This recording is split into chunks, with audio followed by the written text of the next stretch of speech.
Es necesario saber las similitudes y diferencias entre corriente directa o continua y corriente alterna, ya que algunos amigos tienden a confundir estos dos tipos de corrientes.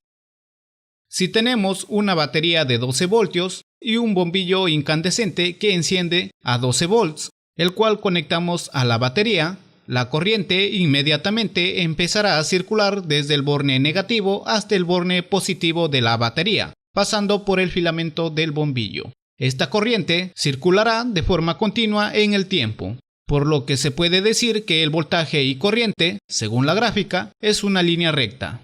Ojo que para este ejemplo estoy asumiendo el sentido real de la corriente. Hay que recordar que el flujo de electrones va desde el negativo hasta el positivo. Ahora, si conectamos el bombillo a un tomacorriente, la corriente empezará a circular desde fase a neutro y desde neutro a fase. Esto es causado porque la polaridad del voltaje y el sentido de corriente en la fase está alternando en el tiempo. Según la gráfica, la señal senoidal tiene una parte positiva y una parte negativa en cada ciclo.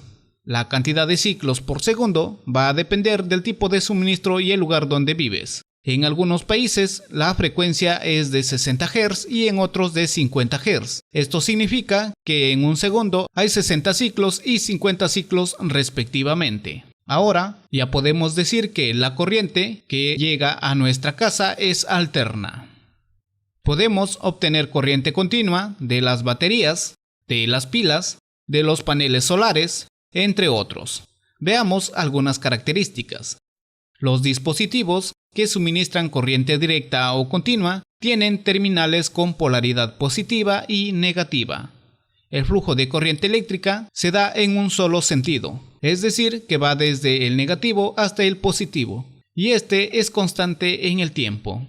Este tipo de corriente se usa en electrónica y en los circuitos de control, ya que se puede transferir información por medio de impulsos. No se puede transportar o llevar a grandes distancias, ya que se genera pérdidas de potencia. La corriente directa se le atribuye al inventor Thomas Edison, no por descubrir este fenómeno, sino porque le dio utilidad con sus inventos. También hay que aclarar que este tipo de corriente es menos peligrosa que la corriente alterna. La corriente alterna básicamente se obtiene en las centrales hidroeléctricas. La corriente que se obtiene de los generadores es bastante alta y para poder transportarlo a grandes distancias es necesario subir el voltaje y disminuir la corriente.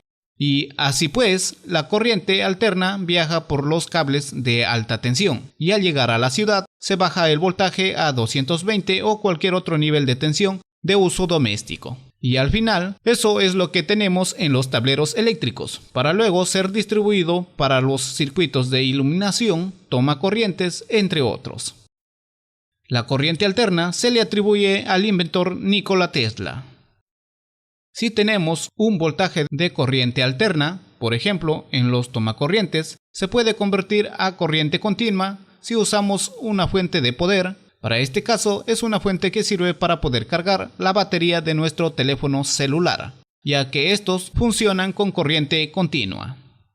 Si tenemos corriente continua, por ejemplo en una batería de automóvil, se puede convertir en corriente alterna usando un inversor de corriente y así poder usarlo por ejemplo para hacer funcionar una motobomba.